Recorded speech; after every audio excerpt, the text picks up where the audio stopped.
This is a meeting of the Board of Education of the Warren City School District. It's a regular meeting on November 29th, 2022, starting at 6:02 p.m.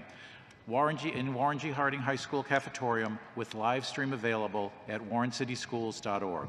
This meeting is a meeting of the Warren City Board of Education in public for the purpose of conducting the school district's business and is not to be considered a public community meeting. There is a time for public participating during the meeting as indicated in agenda item number 11. Call the meeting to order. Mrs. Scortino, would you please call the roll? Mrs. Doherty? Here. Mrs. Lamperos? Here. Mrs. Patterson? Here. Mr. Walker? Here. Mr. Fowley? Here. Mr. Shiro, is there any need of executive session? Not at this time. Thank you. Yes. If you would all please rise to salute the flag. I pledge allegiance to the flag of the United States of America and to the republic for which it stands, one nation, under God, indivisible, with liberty and justice for all.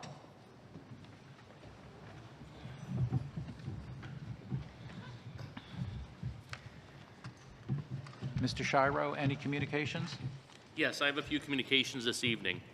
First, I'd like to share with the board that we did receive communication from the City of Warren this week regarding the recovery of COVID-19 contact tracing funds, and my office signed an agreement where we should be the recipient of approximately $86,000 of funds for when our office was doing the contact tracing when the health department was not able to do so during the COVID-19 pandemic. So we will keep you apprised of that contract coming to fruition, but we have engaged in that with Mr. May's office in the City of Warren. Secondly, I provided some visuals and pictures to the board this evening. I'd like to thank our maintenance staff for their hard work and dedication over the warm weather to decorate for the holiday season, the Board of Education office, Warren G. Harding High School, the area in front of the facade, which has been a tradition here for the Warren City Schools. And as you can see in the third picture, the addition of the 4 pines that have grown over the time and tenure since the building has been built here on Elm Road. Specifically, I'd like to thank Sean Chimko for his leadership in the project, Scotty Matea from here at Harding High School, as well as Patty Greathouse, the PM1 here at Harding, Tom Sunderman, Tunes, as you guys know him, in his work here at the high school, Lindsay Greathouse from the board. The tree, looking better than it's been in years at the corner of 860 Elm Road, is courtesy of Travis Smith, who recently was promoted in the last year to his position in preventative maintenance, as well as Joe Jennings, who works with him in that process. So I think it's a good representation in leading the city in working towards celebrating the holiday season regardless of faith, but having pride in our community in working hard to have the best properties in the City of Warren. So I'd like to thank them publicly for their work and their dedication to the project. Another picture I provided was a sample of the construction fence, which went up today as part of our project for the Recreation and Wellness Center. That was provided to me this afternoon by Mr. Lacey, who's here with us, and that is some of the logos that'll be along with our project.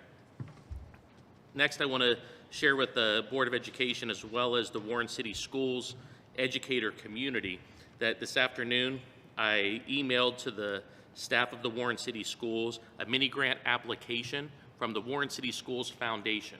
At the last Board of Directors meeting for the Warren City Schools Foundation, it was determined that mini grants mid-year was something the board wanted to work on and do. We're following the model from the grant from Joe Marola's office. I think Jill's here. Yeah, we followed the model for Jill's office because we thought it was a very good, well-represented opportunity for everyone to apply. And the foundation has allocated $5,000, $1,000 for each building so that it has the potential of impacting students pre-K through grade 12. And so that application process is out for our educators, and the grants are due via email to Mrs. Hartzell by the 20th. Again, it'll be determined by the foundation. We're just going to review them because, again, if there's things that we could support through Title I funds or other opportunities, that way we can get more opportunities for our students across the district. And lastly, and of a sad note, the district is mourning the loss of one of our of one of our own, one of our very dedicated educators, school liaison here at Harding High School, Latricia Hall. She had passed away on Friday morning, and she has been an educator in our district in a number of capacities since 2009. And her daughter is also an employee of ours in the district, I believe at Jefferson Pre-K through 8 school.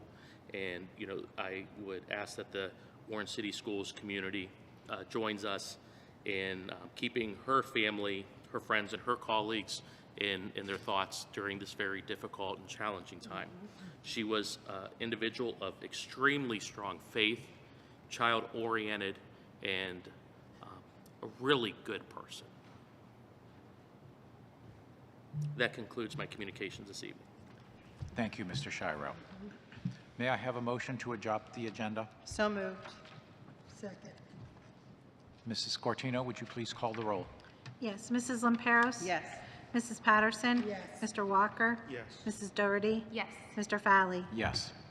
Mrs. Scortino, the treasurer's report. Yes. So tonight I have for you a presentation on our 5-year forecast that we do once again every May and November. And this is filed with the Ohio Department of Education. So I know it's a little hard to see, but I want to point out this is our actual 5-year forecast. On the left, they have actual data from the past 3 years. To the right is the current fiscal year projection, along with 4 subsequent years of projected revenues and expenditures. So as I always like to point out, on line 2.08 of this forecast, that gives us our total revenues. In 2023, we are projecting $69.6 million in revenues. And keep in mind, once again, this is only our general fund that we do a 5-year forecast for. And then in fiscal year 2027, which is the last year of the forecasting period, we are projecting revenues at $67 million, which does not include any expiration of one of our emergency levies that expires in 2023. We will start to see in half of 2025 loss of that revenue, and we would not be able to project a renewal of that in the forecasting purposes, although we would expect such, based upon the history of our levy passage. Then in the next line item that I'd like to present would be line item 5.05, which is our expenditures projected.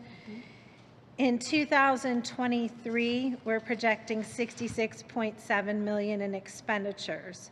As you'll see on the line right below that, what that shows us is we are going to be receiving $2.9 million extra in revenues over what we're projecting to spend in 2023, which would increase our cash balance at the end of the year, going from starting out at just shy of $59 million to $61.5 million. And then as we move over into 2027, we will be ending expenditures just $74.5 million, which, as we see, that's a deficit spending of $7 million. Please keep in mind that the levy renewal is not included in there. That is an impact of $3.6 million. Also, some of the factors to consider when I do my forecasting is I take a very conservative approach with revenues and, for instance, you know, what our state funding is, the uncertainties of moving biennial budgets, and how they will transition in the funding formula. So I go with very conservative approach on those. And also we have enrollment uncertainties. We're projecting declining enrollment based upon trends. But as we can see, we've been getting back some students, especially after COVID. So those year to year, those are always monitored and can change. And then also, like I said, the property tax renewal is not forecasted. So in 2023, like I said, we have a $61 million cash balance estimated at the end of the year. In 2027, without any levy renewal, it would be $51.5 million. With the levy renewal, we'd be looking at $60.6 million.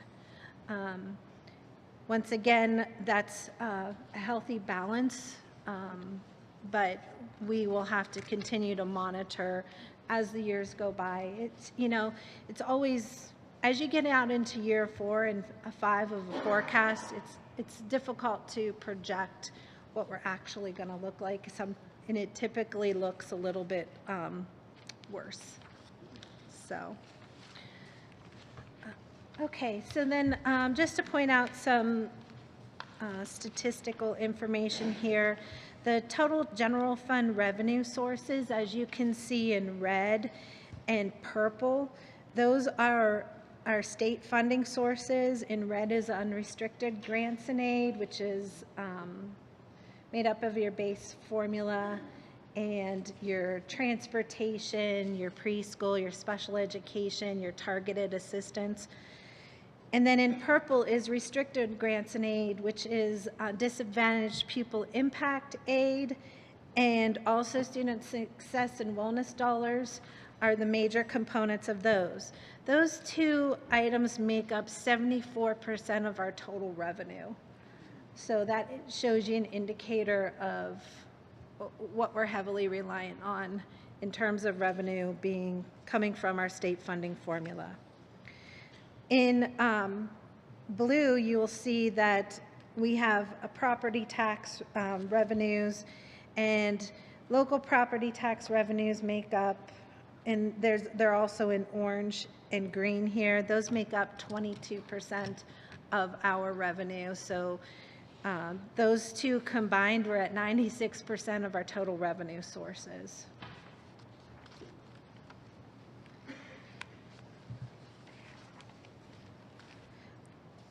On the next slide, we have here showing what our actual property tax revenue is made of. You can see the majority in blue is your agricultural and your residential property tax revenue.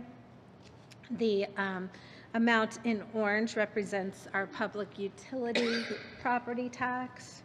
The amount in green is the homestead and rollback reimbursements we receive from the state. And the amounts in red will show you when we will start to, the amount of income that would be from the renewal levy of our first emergency levy that is set to expire. In 2025, we would just be looking at half of the year based upon how property tax collections come in. And then in 2025, or 26 and 27, you'd have full year impact. So without the renewal of the emergency levy, we would lose $9 million by the end of fiscal year 2027. And this is important as we see that our base cost of the state funding formula could potentially increase as well. As property values increase, that increases our local capacity. So meaning our state share of what our base cost is would decrease, and our local share would increase as our property values increase. So we, you know, with the local share of the funding formula increasing and a potential non-renewal of an emergency levy could be, you know, of concern to us in terms of what we're generating in local dollars. And it's always important to point out that in 2023, Trumbull County is in a reappraisal year, and in 2026, there's the triennial update. So the currently, what we're seeing is the statewide minimum increase in property values is due to the housing market boom was at 23%. That's the minimum statewide. The average is 28. Based upon our demographics, we've taken a conservative approach in determining what our values would be to increase in the reappraisal year, and we went with where we were at in 2020, which was a 7% increase. Once again, you know, those get monitored and reviewed as we have actual data. Okay, so the other revenue sources that make up the remaining 4% of our revenue are consisting of, as you can see in gray, that's the biggest source here, and that is restricted grants and aid. Those come mainly from Medicaid reimbursements for services our students receive, and also E-rate reimbursements. We typically receive 85% of reimbursements on technology projects that we do district-wide. In orange, we have tuition, which we receive, and that comes from court-placed students, court foster placed in, JJC students that Warren educates, and then excess costs for special education students that are either open enrolled in or court foster placed in. And finally, in red to point out would be our earnings on investments. And as you can see, in 2021, it was very minimal. 2022, we got a little bit more of increase. And as the years are going, we're seeing it grow. Right now, rates have been coming in better. And we do have some securities that are set to mature over the next 4 years, so we will see an increase in the interest that we've earned on those. Okay, and then finally, the major revenue source here is our state aid. In blue is the unrestricted, and in yellow is the restricted grants and aid. So restricted, once again, is mainly your disadvantaged pupil impact aid and your student success and wellness funding. When we say restricted, they are to be used on allowable services as defined by the state. So in 2021 to 2022, you see a big decline in the blue in our unrestricted grant and aid. That was mainly due to changing to the Fair School Funding Plan, which took away funding for students who are educated outside of the district. You know, now they're funding where they are educated, not where they reside. So that would be the main decrease in that. And then restricted grants and aid is increased, and that was mainly to do with, they moved the student success and wellness dollars from outside of the general fund into the general fund in the new formula funding model. And so in that case, the revenue's there, but then the expenditures also came into our general fund. So our revenue increased, but at the same time, our expenditures increased for the services that we use that are defined under student success and wellness. And then also restricted grants and aid is also increasing due to a phase-in of the disadvantaged pupil impact aid, which is targeted for urban districts that have higher poverty, and there's a whole calculation based upon your demographics.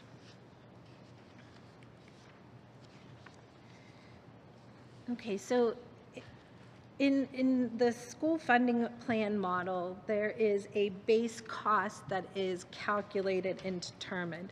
Beginning in fiscal year 2022, Ohio adopted the plan. And the funding is driven by a base cost methodology that incorporates 4 components identified as necessary to the education process. Those 4 components are direct classroom instruction, instructional and student support, building leadership and operation, and leadership and accountability.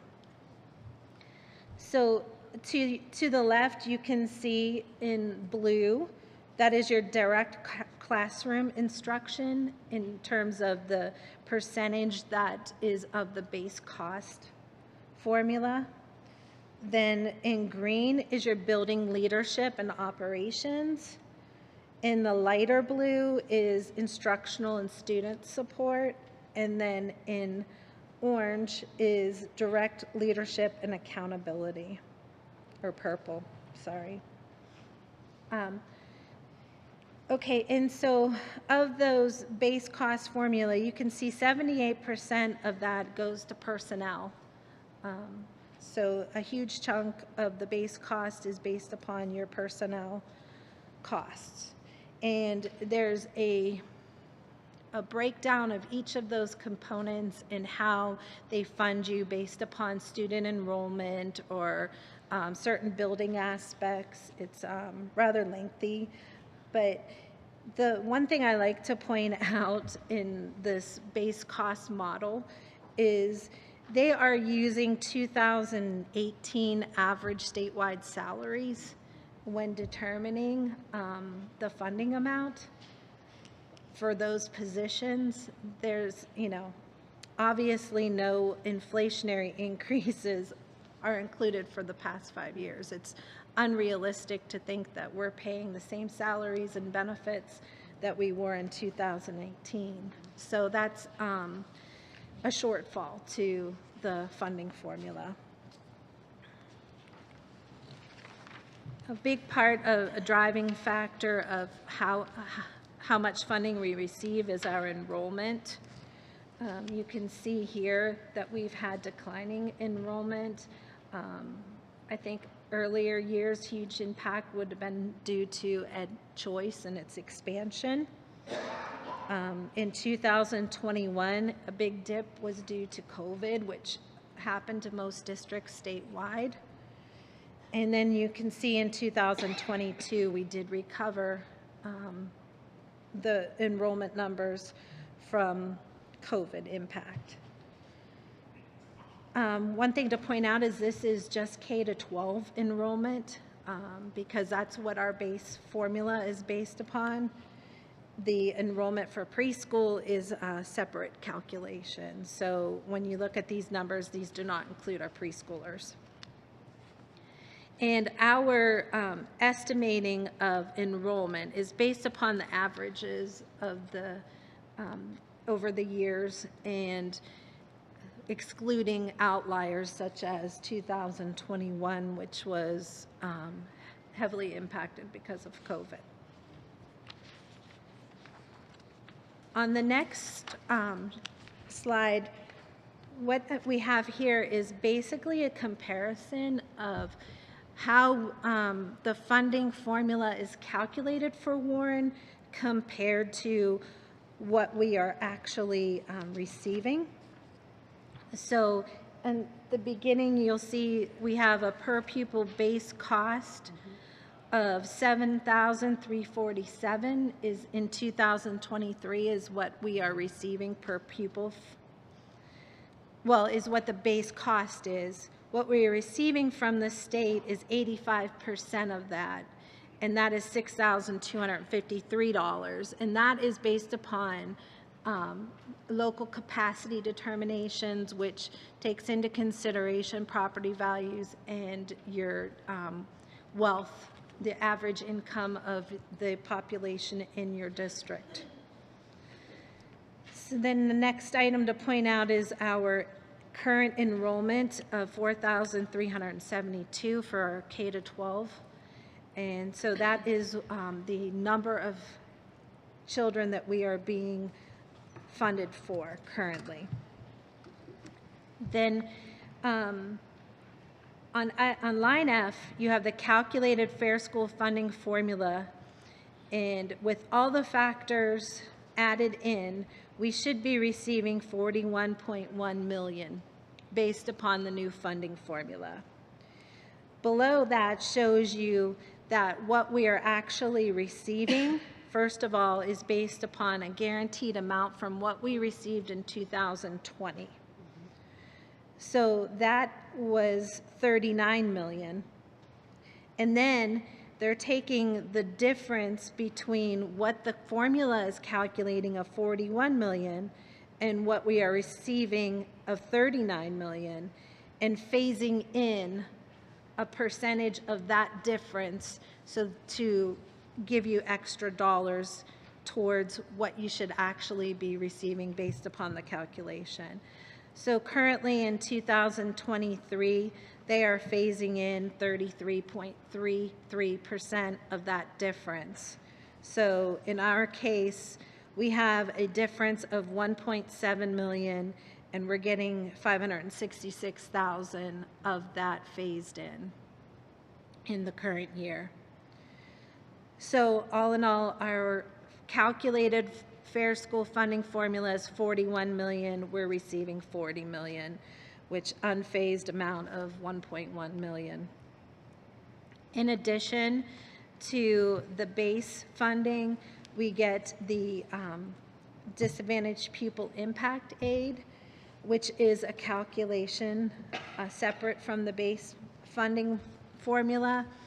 And as you can see, the 2020 base for our disadvantaged pupil was 4.3 million. The current calculated disadvantaged pupil number is 9.2 million, which leaves a difference of $5 million of what we're actually receiving compared to what they believe we should be receiving based upon the calculations. So the current 2023 phase-in of that difference is 14%. So we are getting $5,054,702 compared to $9,241 in disadvantaged pupil aid. In addition, we do receive supplemental targeted assistance based upon, once again, our district having high poverty and increased needs. So the one thing to point out here, in 2024 through 2027, it is suggested to phase in the formula at 50% in 2024, 66.67 in 25, 83% in 26, and 100% in 27. Meaning the difference that we spoke of between what they calculate and what we are actually receiving, they're saying to phase that in at these higher percentages.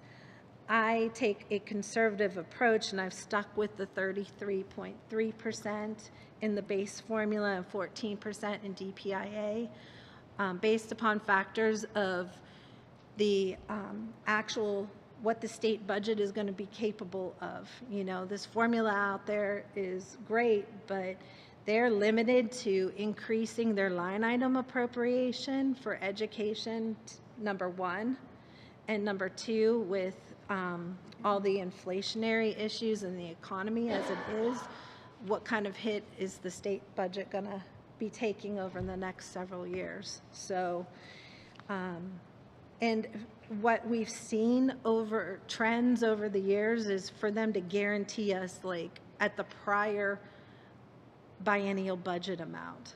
So taking a safe conservative approach keeps us at the prior biennial budget phase-in amounts. Okay, and then just to move on now to our expenditures and what our expenditures are made up of.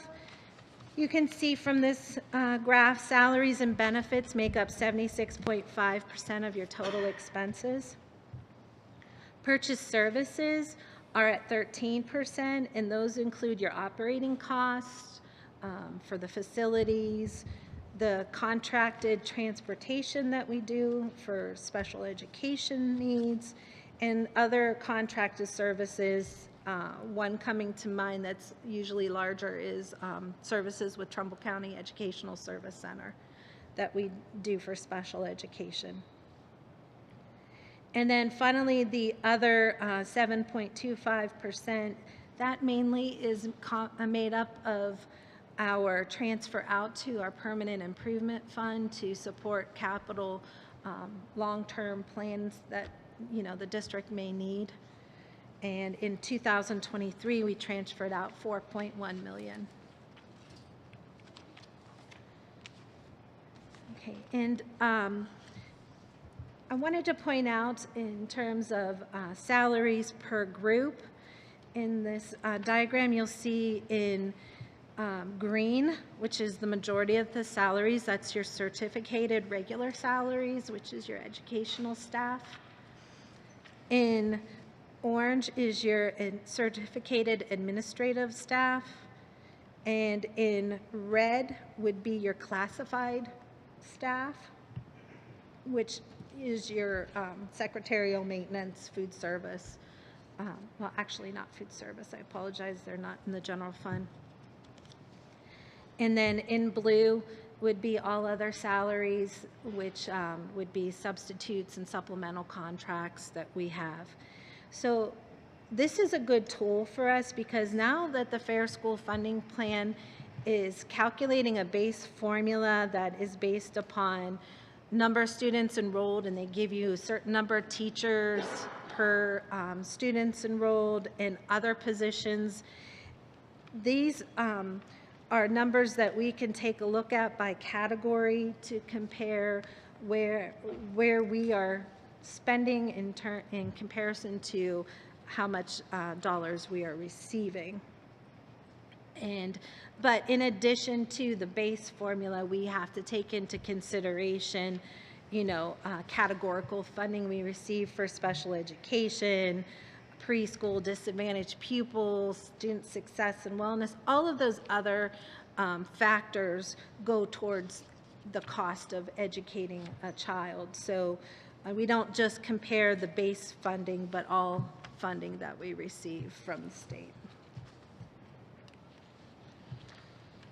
And then the next slide gives us our benefits, and just to show that the majority of the benefits are made up of health insurance benefits and retirement. Health insurance is in your orange, and retirement is in green. And blue is all other benefits, which would be mainly your Medicare tax and your workers' compensation. But retirement and other benefits are directly correspond to salary changes. And then your health insurance increases that we're looking at are determined by industry standards and claims activity. In the forecast, we looked at some assumptions that we made in forecasting out of our expenditures. Always in personnel, you have to consider increases for base salary, steps, and educational attainment.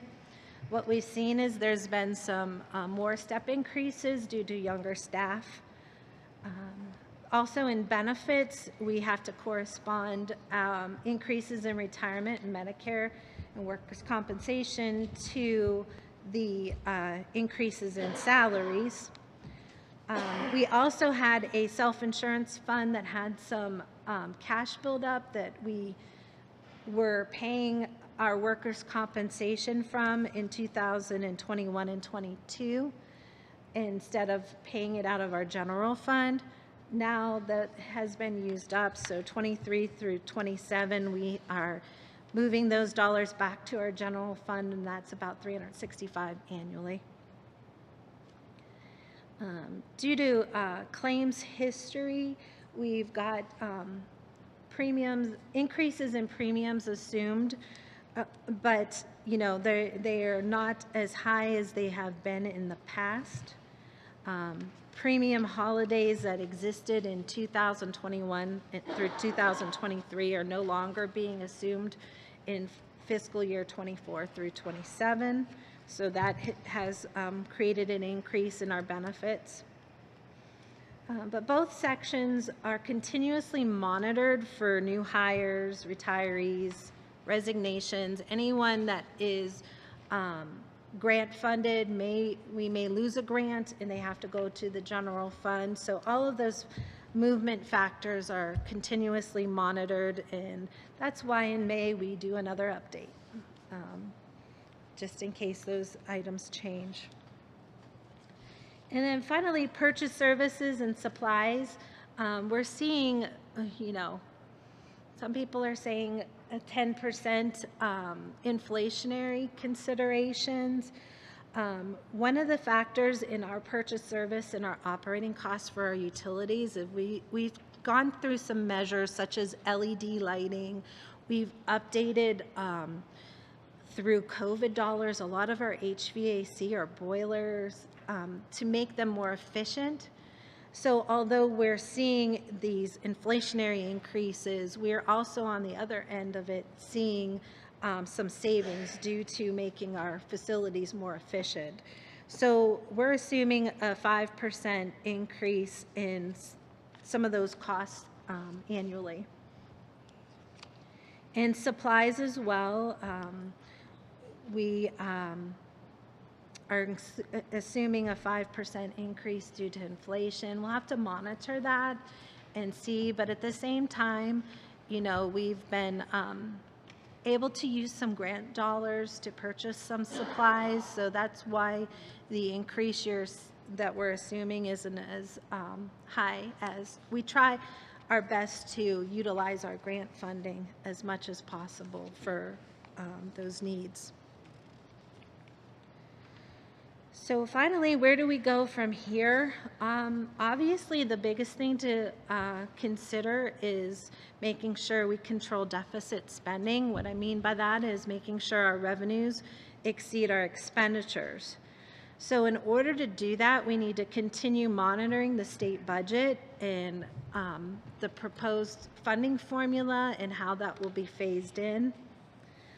We need to look to promote the renewal of the current emergency levy that will be expiring during this forecast period.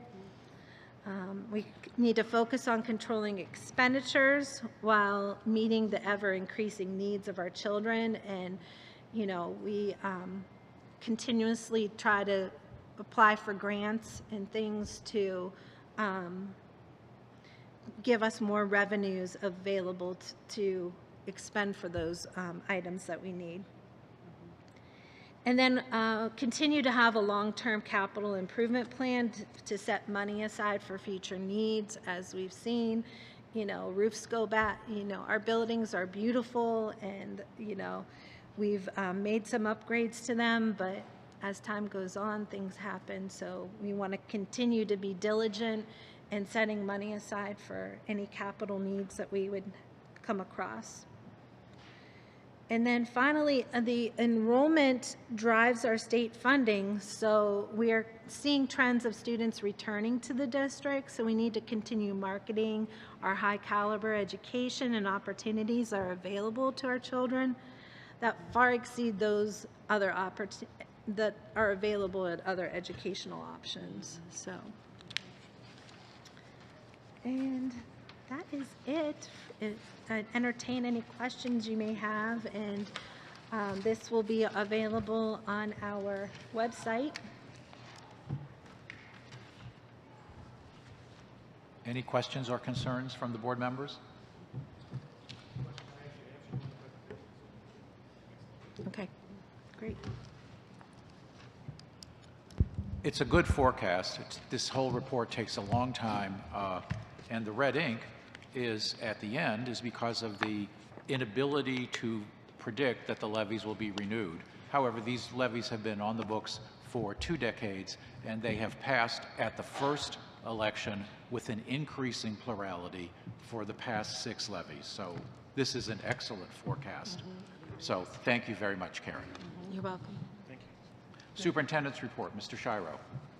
Thank you very much. At this time, I'd like to yield the floor to Warren G. Harding High School Principal Sandra Williams and her team as they give the Warren G. Harding High School update to the Board of Education. Mrs. Williams.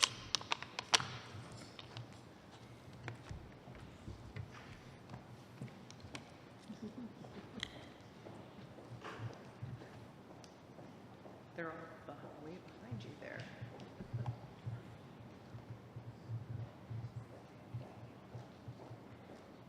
Good evening. Good evening. Good evening. Good evening. Not only is this a beautiful building that the treasurer was talking about, there are a lot of amazing and wonderful things that are going on inside this building.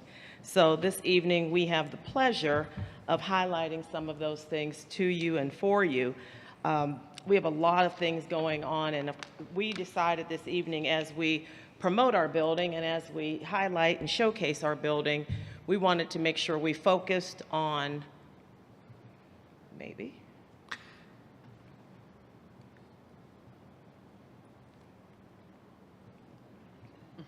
there we go. We wanted to make sure we focused on a few areas of our success in the building. We want to take a look at our student success, our community outreach, and all of the things that we've accomplished or the things that we would like to promote in our academic and extracurricular offerings for the board. And as we take a look at some of the things that in our area of student success, we wanted to make sure that we highlighted some of our awards that we've received over the last few months throughout this school year. At this time, I'm going to bring up one of our English teachers and also who is responsible for our English Festival, Mr. Ahmed Sutton, and he's going to talk to us a little bit about our English Festival and the awards that we've received through that.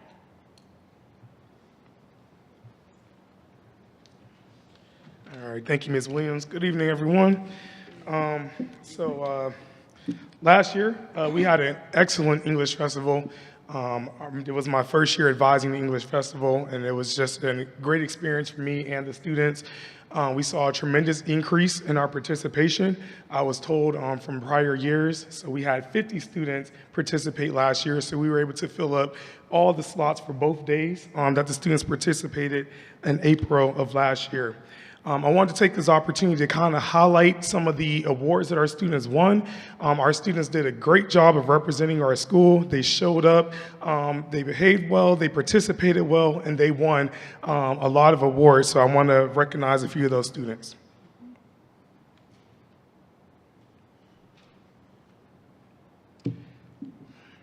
So if you don't know anything about the English Festival, students get a list of books.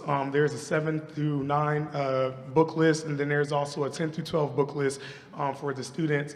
Typically, the students would only do the 10 through 12 book list, but we had to order more books because of our participation, which was great for us.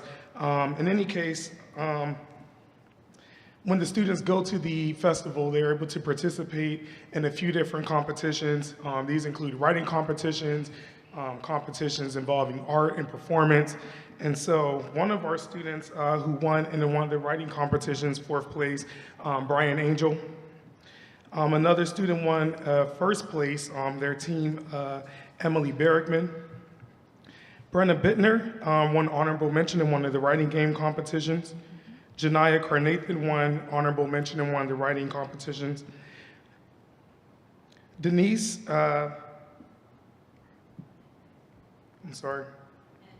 Hendry won a 3rd place. Her team won 3rd place in the Limericks competition.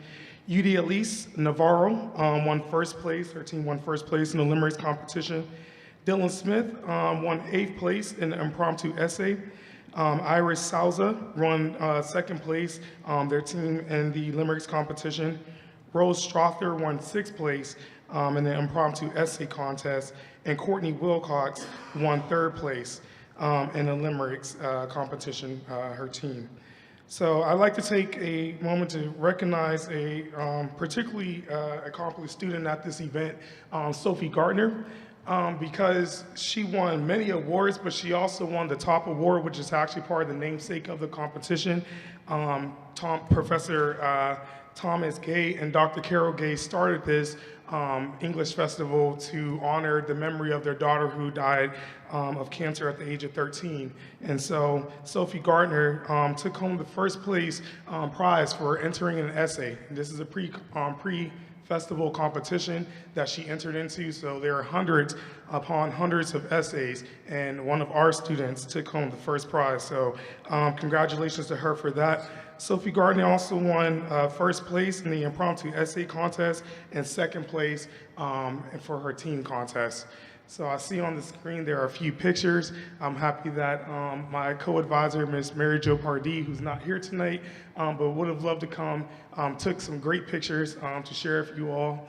And I'd just like to thank the Warren City School District and the board and everyone, administration and staff, for continuing to support the English Festival. Thank you. Thank you.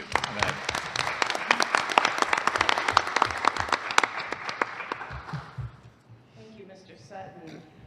We also wanted to make sure we highlighted a few of our other students that have won some awards throughout our building and our district. On December the 6th, the Tribune Chronicle will honor the 20 under 20 winners and the award winners that we will have. This focuses on our impressive leadership, high achieving leadership skills, extracurriculars, and volunteerism. And on this evening, we actually have, I believe, 3 of our students who we will be honoring. We have here with us on this evening. Some of our recipients that we will be honoring, we have Arena. We have Madeline. Madeline's here with us tonight. Would you stand, please?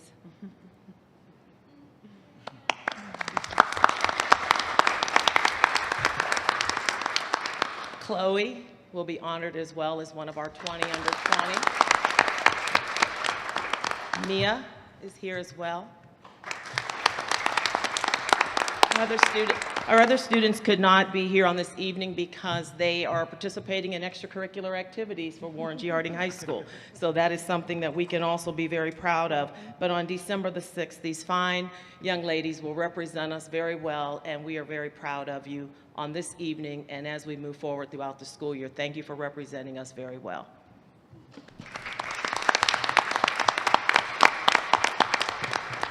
At this time, I'd like to bring up another one of our team members, Vicki Raptis, and she's going to talk about another award that one of our students so graciously received this school year.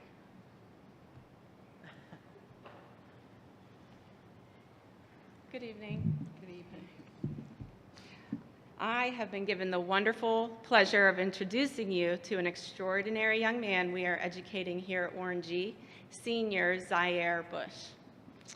We are recognizing Zaire as he has received the National African American Recognition Award from the College Board National Recognition Programs for earning academic honors, which is at least a 3.5, which is higher, GPA, and scoring in the top 10% in the state on the PSAT.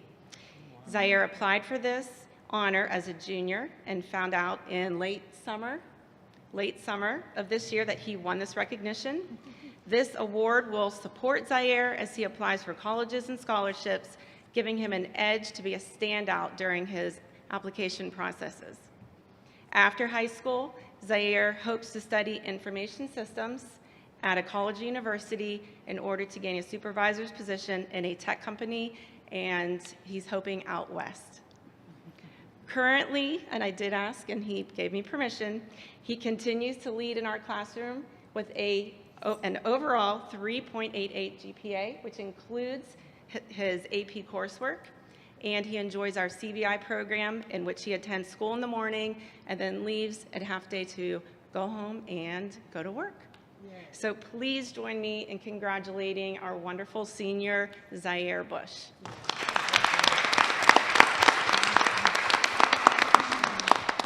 I asked Zai to give a few words, and he declined. He declined. Good job. Beautiful. I'm all excited about Zaire. I will now introduce Ms. Simons. Thank you, Ms. Raptis. Thank you, Ms. Raptis. Good evening, everyone. Good evening. Good evening. Nice to see you all. I'm going to talk about, and as soon as we change that slide, about PBIS. I just want to let you know that we had a breakfast for our students who had perfect attendance. As you can see, 101 attended. The PBIS team, headed by Stephanie Shimko, one of our teachers here, and her team through the TBTs, put this together and went through the attendance, the kids' attendance, and came up with 101 students that had perfect attendance. They were invited to a waffle breakfast that we had in the library. And there were other students. 482 students had 93% or better. They received a cookies that were made by the cafeteria, chocolate chips. We had some extras, and yes, they were good. I had some myself. They had cookies, and they were delivered along with a certificate to the classrooms. I also want to let you know that we also have a monthly attendance program that students in classrooms that receive the 93% or better get donuts during the month that they receive that. So we've had quite a few classrooms receive those donuts that we bring to them on Friday morning. Great. Through PBIS, one of the good programs here at Warren G. Harding. Oh, next, I get to introduce Dr. Janice Ulisny. We've only worked together for like 9 years and she still can't pronounce my last name correctly. So it's my honor to share with you about our new National Honor Society members, which some of you may know on the stage. Yes. We do have 2 of our current National Honor Society members here this evening, right? And one of our other new inductees, Mia, is here as well. So last week, I think it was on Monday, 22 of our juniors and seniors were tapped to be inducted into the Beverly Borough chapter of the National Honor Society, selected based on the 4 tenets of National Honor Society, of course, which are character, scholarship, I wrote it up there and I should read it, service, and citizenship. And so we will have our induction ceremony next Thursday, December 8th, and we look forward to all of the wonderful work that our new inductees, along with our current group of National Honor Society students, will continue to do. And next we have Jody Austin Brown.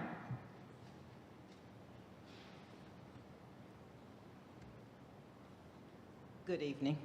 I would like to talk about the community outreach. Often when you hear about community outreach, it's often the communities are coming to us, to the schools, and I would like to highlight one of our classroom who participated on the opposite direction. Our principal foods teacher, Brandy Scarmack, had her students dig deeper into the Warren community, and they had to forgetting my words, why? They had to dig deeper and find the missions of the different organizations surrounding Warren and what their purpose was and who they served. So after digging deeper, they chose Someplace Safe and a Warren Family Mission to cook for. So Principal Foods is a cooking class, so the students cooked over 10 dozen of cookies that they donated to the Warren Family Mission, and then they also made several dozen of cupcakes that they donated to Someplace Safe. So, you know, our kids are getting their hands in the fields of providing to the community, you know, instead of just receiving. So it was a great opportunity. So I like to highlight the Principal of Foods, Brandy Scarmack's class. They did for a job well done. Okay. Thank you. And next, I'd like to introduce Amy Clementi.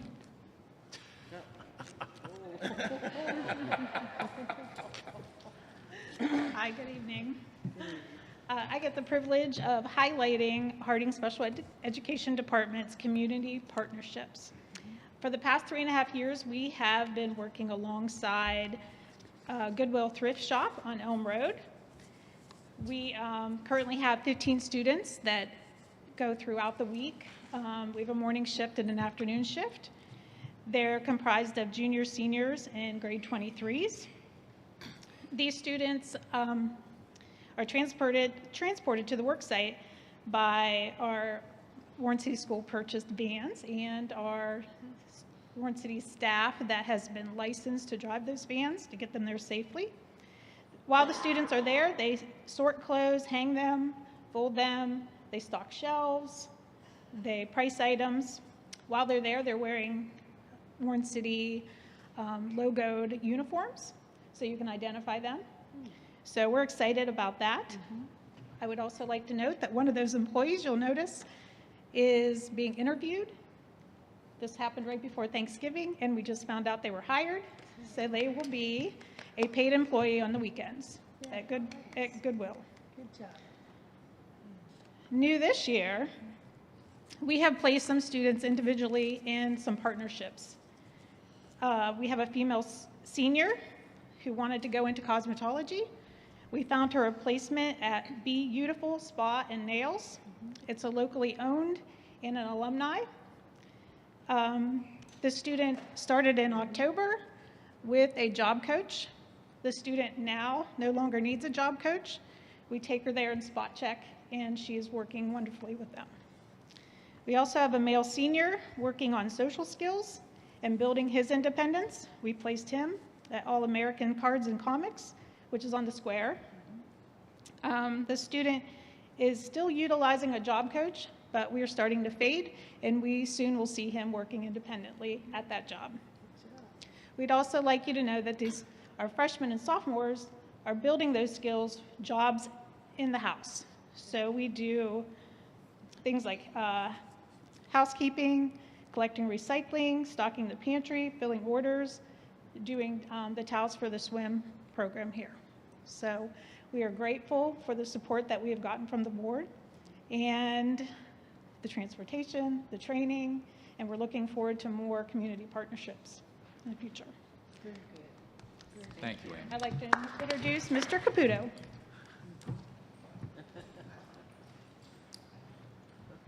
Hey, good evening. So I'm going to talk about the Key Club. Miss Manzo has a great group of kids. They hung up some motivational quotes in the last couple of weeks up on lockers throughout the whole building. They selected those quotes themselves. They cut them out, put some tape on them after school went and put them up so the kids came in the next day and all the quotes were up and they can go through and see all the different quotes on all the floors. One of the quotes here, no matter what you're going through, there's a light at the end of the tunnel, so just something motivational for each kid when they come in. They get to see something different each day. So next up, I'll call up Vicki Raptis back up. Very good.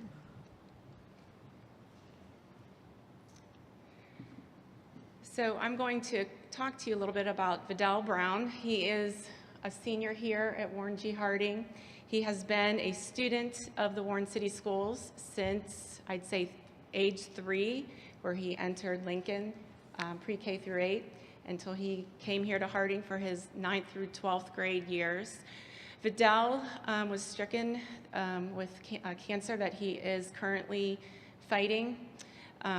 He is battling it, and I have to say that he is in extremely high spirits. He has not been able to attend school throughout this battle, so there was a day put together in honor of Vidal.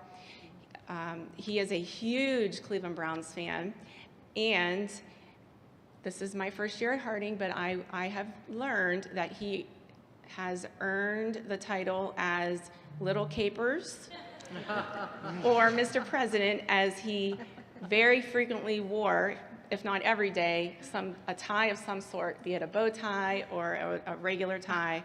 So on Vidal Brown Day, we had students, freshmen, all the way up to the seniors that have known him. There are students that didn't even know him who were in support of Vidal by wearing Browns gear. Even one of our biggest Pittsburgh Steelers fans wore Browns gear. We were doing sorts of activities such as basketball shootouts during lunch times where students could donate $1 or get involved in a shootout. We had staff who were donating. We did this in support, to show support and a camaraderie for Vidal and his family. Vidal gave a surprise visit during the senior lunch, which just sparked a flood of emotions, happy, tears. He is a Raider band member, a very beloved band member, a Key Club member. He has fueled his spirit and his smile. It just fuels the positive vibe that happens when Vidal walked into the building. I spoke to his sister this afternoon as I was preparing for this evening, She said that he is, he's doing okay. He's doing weekly visits to the clinic. He is still extremely high spirits. And if you haven't had the chance to meet Vidal, I hope you do, because that is him. Vidal Brown Day was a great success, and another reason I can definitely say that this is a very close-knit family here at Warren G. Thank you. I am calling up Dr. Ulisny. Okay, I'm back to talk a little bit about the band. So we've had a couple recent opportunities for our students in band to participate in some community service. Just this past Sunday, we had, I think, 15 students participate in Tuba Christmas, which was held at Stamba Auditorium. And Tuba Christmas is something that's happened throughout the country in different regions. So ours was held this past week. And Ms. Cerny was proud to say that we had almost the most, I think Hubbard had the same amount of high school students as we did, so she was really excited about that.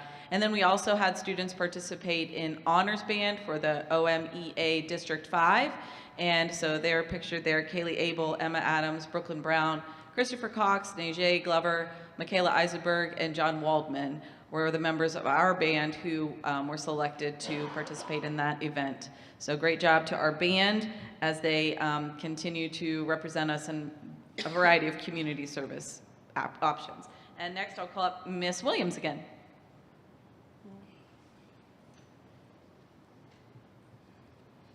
I get to actually talk about something that we have been very intentional on our focus for this school year, and that is the promoting the wellness and healthy living for our staff. We have partnered with Kelly Yukin from she's one of the supervisors at Valley Counseling, and she has been coming in regularly and for our morning meetings, during our staff meeting, and working with our staff to help them promote a healthy lifestyle. One of the things that we are trying to do is make it a habit and not just something that they do every now and then. With them making it a habit, she has been working with them on some self-evaluations, some healthy sleeping habits, just making some me time for themselves in order to do what we need to do to be a better us in order to serve our students. So that is something that we have been very intentional on. It is something that I know that Mr. Shiro said in our opening, on our opening day, that he wanted our staff to be well. He wanted our staff to make sure that they were taking time for themselves and to make sure that they focus on all the things, the positive things in their lives.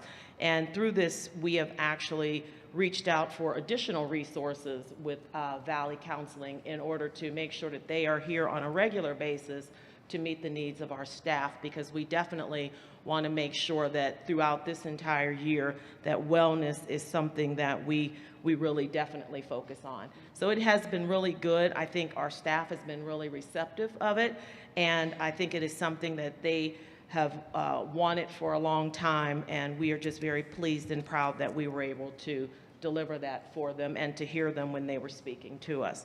At this time, we are going to shift our gears a little bit and talk a little bit about our academic and extracurricular activities that we have at Warren G. Harding, and that's coming up, and what's next. I'm going to bring to you now at this time the Executive Director of Teaching and Learning, along with our Supervisor of School Improvement, Jen Cambereri.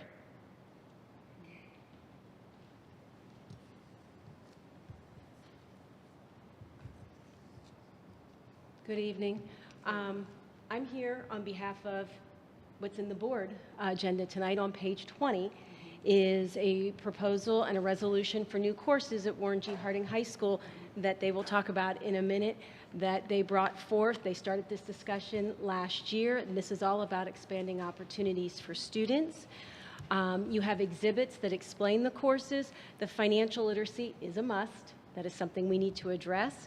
The AP is expanding the AP opportunities that Harding works diligently to do, one being around computer science, and the other is a pilot that they had to apply for.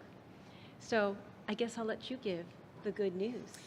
So we received news from College Board this afternoon that we were approved for the African American Studies pilot. So we're thrilled. So, and if you're unaware that it was one of 60 schools across the country. So that is a great honor for them. And at this time, I'm going to have Ms. Cambereri speak further about some additional electives they'd like to bring to expand opportunities for students. Thank you. Good evening. I'm thrilled to be here to talk to you about expanding opportunities for our students. Of course, we're very proud of the opportunities we already offer our kids, but we are always looking to improve the opportunities and challenge our kids in new ways and to have them be competitive with their peers across the nation and across the world. So when we look at new elective course offerings that we will be looking at for next school year, these were driven by staff and student interest. So these 4 courses that we're looking at were proposed by staff based on feedback they had gotten from students' interest areas. It'd be great if we had an elective for such.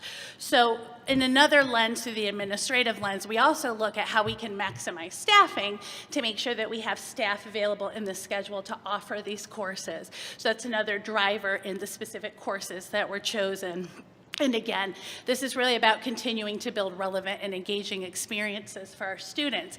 If you look at the course offerings, forensics obviously is a very high-profile area, especially for students and adults who love to watch the crime dramas on TV, and they love the NCIS. Forensics will count as an advanced science offering for our students. It will be a full-year course offered in semesters.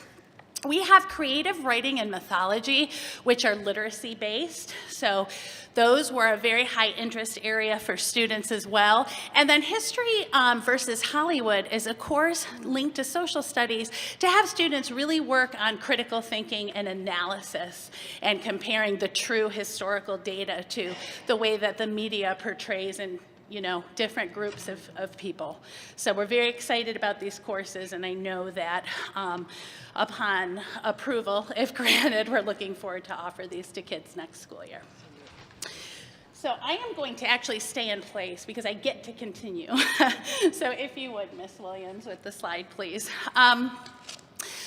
As you know, over the last 4 years, we have worked feverishly here at Harding to expand our industry-recognized credential opportunities for our students.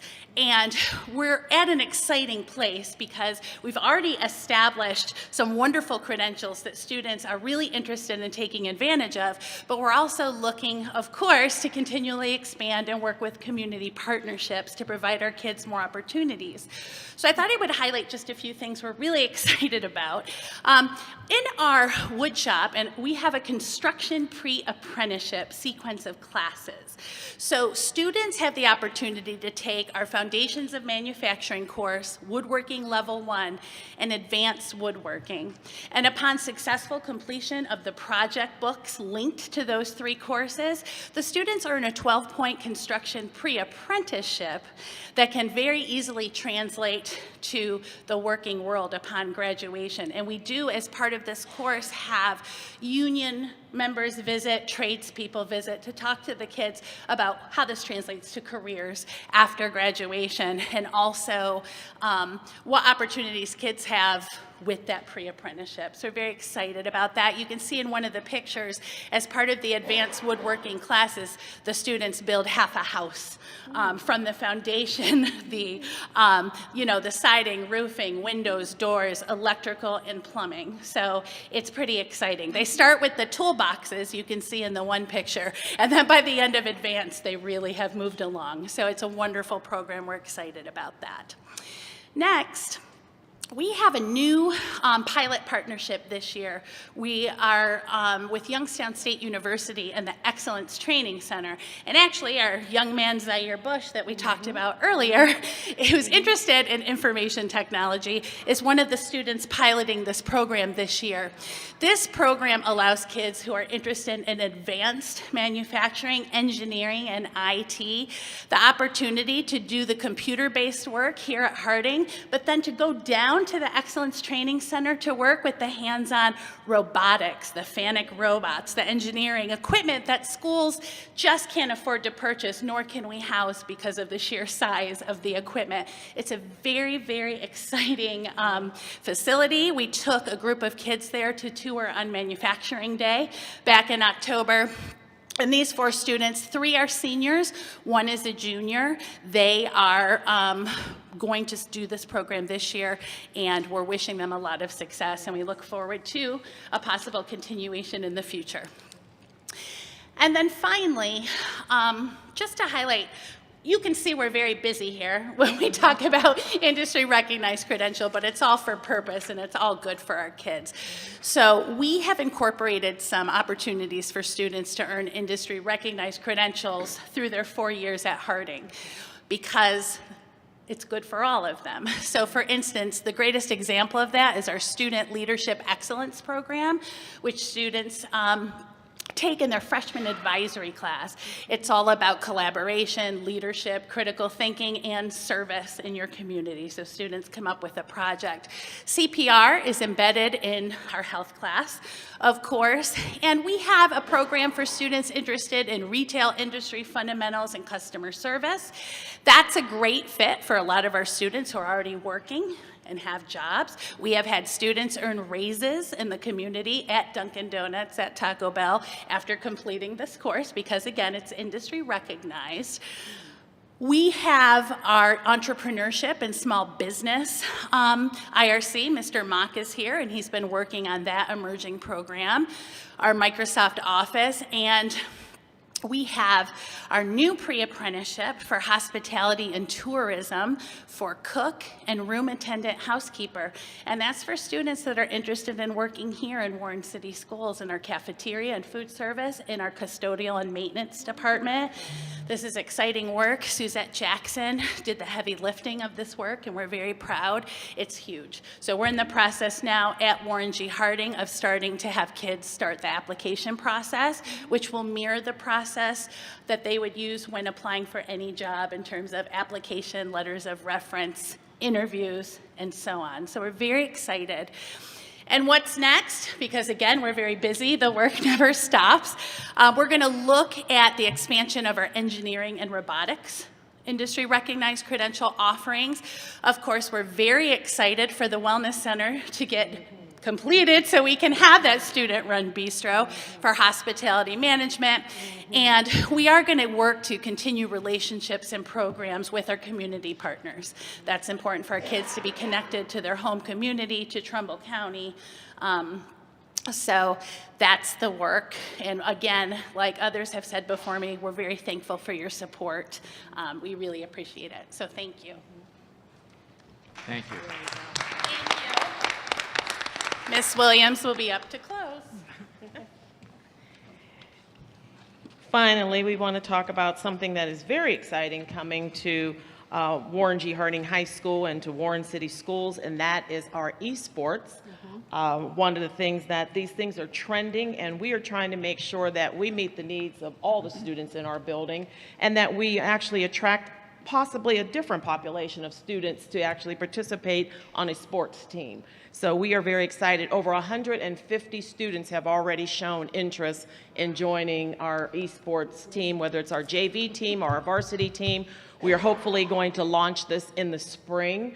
The esports room is outfitted, as you can see in the pictures. We've got, I'm actually trying to get one of those chairs for my office, but it is nicely outfitted very well with lumbar seats and everything, and big screen TVs.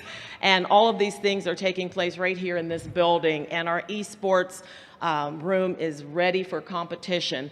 Our techs have been working diligently trying to make sure that we are ready and that things are going to look great in there and operate as well. One of the things that we were looking at in taking a look at the esports, it's good for life skills. There are definitely different skills as far as team building and working on a team that the students will have an opportunity to grow in. Educational opportunities, there are hundreds and hundreds of universities that offer full scholarships to participate on one of their collegiate e-sport team. So that is something that we definitely want to promote. And career opportunities, IT positions are open to individuals who have participated on e-sport teams. So those are some of just a few things that the e-sports program will offer to our students here at Warren G. Harding High School. As you've probably noticed, and I thank my team because they are an amazing team that also helped me get all of these different programs off the ground and work successfully with our students. But we are continuing to grow, we're continuing to expand, and provide many opportunities for our students here at Warren G. Harding High School.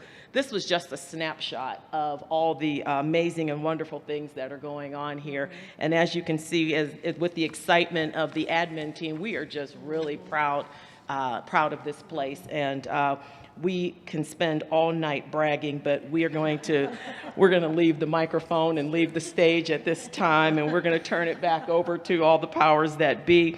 But we are just so proud to be Warren G. Thank you. Yes. Thank you, Ms. Williams. Thank you, Mrs. Williams, and to the entire Warren G. Harding admin team with us this evening. I just wanted to close with a couple of comments that there's so many wonderful things and opportunities going on at Warren G. Harding High School. And again, as Mrs. Williams stated, this is a snapshot. Esports and marching band is the closest thing in this presentation you saw to athletics. For those students that are student athletes that work in marching band and that are going to work in the future of esports. Everyone always talks about our sports teams, good or bad, but everyone's always talking about it.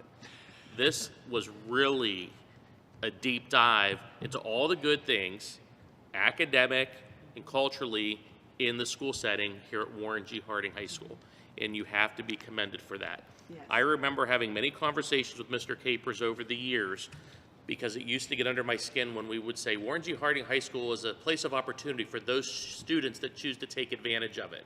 That second end of the statement bothered me, for those students that choose to take advantage of it. Just like with the Recreation and Wellness Center, we need to create as many points of contact for students and student engagement in order to change the future for children in the city of Warren. And if we don't do that, it's not going to happen. We can't wait for students to come and have engagement and excitement. We have to create it for them. We have to create the opportunity, the presence, the location, the significant adults.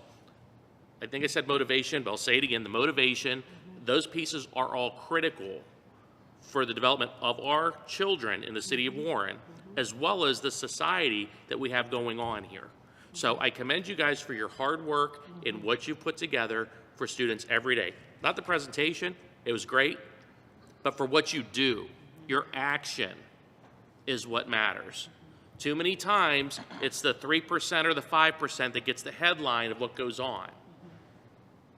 It's the students that are here with us this evening and their parents, and it's the adults that are here that help make the difference that is going to be the change and the difference maker. So thank you for all of you guys that play a part, whether you're a student, whether you're a teacher, whether you're an administrator, whatever your role is. Job well done. Thank you, Mr. Shiro. Any comments? Well, only good ones. Well, of course. And is the real Mr. Capers going to talk to us? The real Mr. Capers, he's the next. He is the next superintendent. He disappeared from this side, and I couldn't spy him. Okay. So at this time, I'd like to yield the floor for our second superintendent's report this evening regarding trauma-informed care. And I would like to turn it over to our Associate Superintendent of Student Services, Student Wellness and Success, Dante Capers, as well as Mrs. Brugler. Sure. Thank you, Mr. Shiro. Thank you, Board of Education. We appreciate the opportunity to share some of the work that has been going on in the world of trauma-informed care in Warren City Schools. As Mr. Shiro mentioned, we have here with us tonight Christine Brugler, who is a trauma-informed care specialist here in Warren City Schools, who's joined us this year. I want to introduce her, and before she shares, just kind of want to lift up that she is sits on Ohio's statewide trauma-informed care committee. She's the lead for the Lower Northeast Trauma-Informed Care Collaborative in our state, which is composed of 12 counties. She's a member of Trumbull County's Trauma-Informed Care Steering Committee. And as a trauma-informed care specialist, she's had contracts with large physicians' practices here in the area. She's on Trumbull's Family and Children's First Council, and she's also served in this role in 2 of our Valley's nonprofit organizations, really dedicated towards serving others. And we're very privileged to have her in partnership here with us in Warren City Schools. So with that, I'd like to welcome Christine Brookler. Thank you so much. Coming to Warren City Schools is a homecoming of sorts, as I'm the proud mom of 4 Warren G graduates, and it's wonderful to be back with friends and colleagues. Learning about the Adverse Childhood Experience Study, first published in 1998, totally changed the trajectory of my nursing career. Trauma, or chronic stress, occurs when there is prolonged activation of the stress response system in the absence of positive relationships. Childhood trauma is pervasive. Much like the first ACE study, the CDC reported that of 144,000 adults surveyed across 25 states between 2015 and 2017, 61% of participants reported that they had experienced at least one type of adversity before the age of 18. Nearly 1 in 6 said that they had reported 4 or more types of childhood adversities. Hundreds of research studies across the world have shown similar results. It's a sobering fact.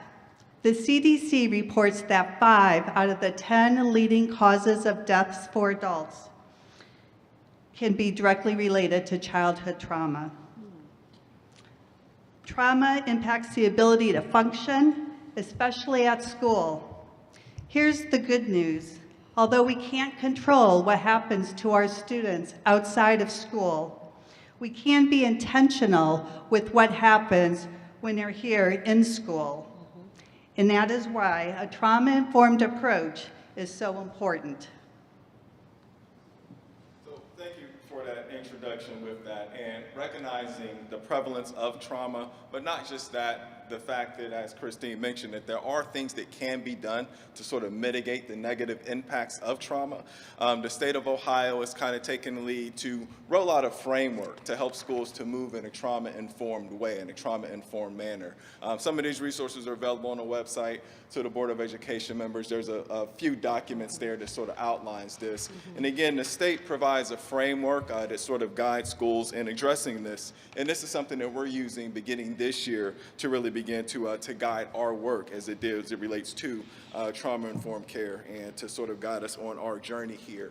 A few things about a trauma-informed approach. There's a few guiding principles the state lifts up. One, just the importance of relationships and connections, which is something that we know. If we've been around schools, we know that's significant. Also maintaining an environment of safety, not just physical safety, but social and emotional safety, academic safety, a place where kids sort of feel welcome, where they feel comfortable and part of the mix. And we'll talk a little bit later about proactively addressing trauma that may be present, and then also looking at our approaches to support students in a more holistic manner. Part of this framework, there's a few steps that ODE recommends that kind of just want to touch base on. They mentioned identifying a team.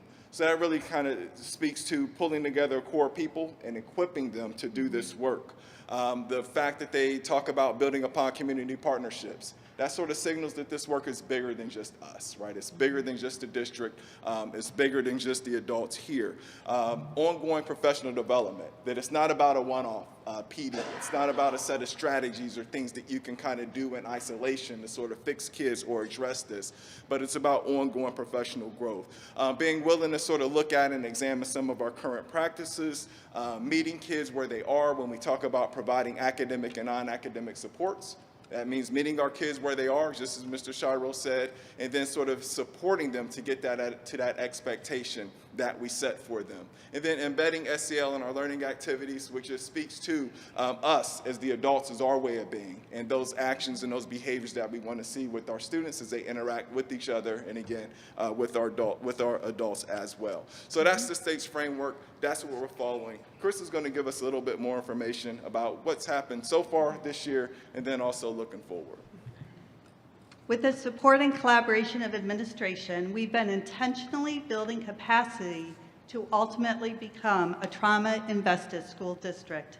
It's been great meeting with 3 main groups of staff members at this time, assessing their knowledge related to trauma-informed practices, and seeing how our strong SEL foundation aligns with this work, as evidenced as being part of the SEL onboarding and promoting Keith Matheny's work. So I think as we look at those first couple months, again, focusing on identifying a group of people that we can build a capacity with to move forward with this work, and then looking for those opportunities to spread the information about trauma-informed care. I would like to talk about the waiver day that we had, the last item listed there in November, held in small group, rotating sessions, the 5-part PBS series entitled Stress, Trauma in the Brain, Insights for Educators, featuring neuroscientist Dr. Bruce Perry, was shown. Following each segment, a discussion was facilitated by our wonderful school counselors. This 3-hour training was also repeated in the afternoon. It was a rich time of learning, sharing, and reflecting, as evidenced by this word cloud from participants. And you see, again, just impactful words such as the work's important, it's helpful, they were grateful for the time, it was insightful, etc. And again, just to kind of highlight over the past months, in August, kind of been very intentional, beginning to work with our administrators, our school counselors, also our community liaisons to assess what they knew about trauma, where they wanted to go with it, as well as some deeper work with our admins. In September, working with the school counselors, the community liaisons, and even introducing to them an opportunity to work independently to deepen their work with it. SEL or onboarding, Jill's program where she's been supporting and onboarding our new staff members with the SEL curriculum. Chris has been kind of working with those new staff members to work with them and to build their capacity with trauma. So as we kind of look, even drawing connections to Keith Matheny, who spent time here with our September waiver day, drawing those explicit connections to the trauma-informed care with him. And again, as we look in October, our climate work group, again, continuing with some of those meetings. Even we had administrators from grades 6 through 9 attend a behavior response workshop that again is also aligned to these trauma-informed care principles. So as we look at things, and then as Chris mentioned, even our November waiver day. So everything is kind of feeding into this, again, trying to pour, support, and cultivate this information amongst some folks who can help to kind of carry and move this work forward. So as we look to the second semester, we want to continue to look for the opportunity for teachers and administrators to continue to kind of grow their learning. Mr. Shiro's kind of coined a term, I don't know if it's a term or kind of what we want to call it, but just this concept of sort of inform, grow, and then lead. I feel like we spent a lot of the first semester kind of presenting information. The second semester, we want to work on sort of growing those seeds that were planted and sort of working towards next year, really staff members leading in this work where they are and according to their knowledge and according to their areas of responsibility to begin this journey of taking these steps for this to impact what we do. But again, moving forward this semester, we want to engage our community partners, again, our behavioral health agencies. This is in line with them, Akron Children's Hospital. We want to look at how this is going to impact our behavior response. We want to look at aligning our practices and, again, how this work is going to move forward into the 23 and 24 school year. So when we look at trauma-informed work and we look at Warren City Schools, just, throughout the years, this is connected to PBIS as far as clear expectations, our matrix, what it is that we expect from students, teaching them those expected behaviors, and then also providing those interventions when we need them. And that's been going on for a decade here. Back in 2017, I believe, and 18, Tyrone Howard came in to talk about equity for our district kickoff and to getting all students what they need in order to be successful. The 2017 school year, the staff here at Warren G. Harding High School did a book study on emotional intelligence 2.0, building adult SEL in order to connect with kids and get the most out of kids and can care for themselves. 2018, educators went to Cleveland. Some also went to Oakland, was exposed to the work of Zaretta Hammond. Again, back here at Harding during the 18-19 school year, we did a book study study, looking at the connection of brain research to academics and just how that plays out. Again, reinforcing the principles of trauma-informed care. Keith Matheny's work, which we referenced, we've been working with Keith since 2016. He's the author of our high school SEL curriculum. Been here pretty much every year, even through our September waiver day. It's going to be back in March to spend some time with staff. And we have our 6 through 12 staff has a copy of his book, Excellent Teaching, that deals with SEL teaching in the classroom, again, grounded in these trauma-informed practices here. Akron's Children's Hospital, our school-based health centers, very much trauma-responsive, getting kids what they need in order to be successful. Jen Cambreri led here at the high school during the 1920 school year, a book study as part of our school improvement grant, Understanding by Design Meets Neuroscience. So again, looking at brain research, trauma-informed care with instruction, working to deepen that work there. We've created time in our schedule at all of our buildings to work on community building, to work on collaboration and connecting with kids through our SEL time. Again, that's happening K through 12 in Warren City Schools. Our partnerships from Valley Counseling, been in a relationship with them for a decade, to PsyCare, Cadence Care, Alta. These relationships that we have, obviously, these are trauma-informed agencies that are really chomping at the bit to support us, to support our adults in this work when we're ready to do that as well. And then it goes without saying our decade-long relationship with Castle.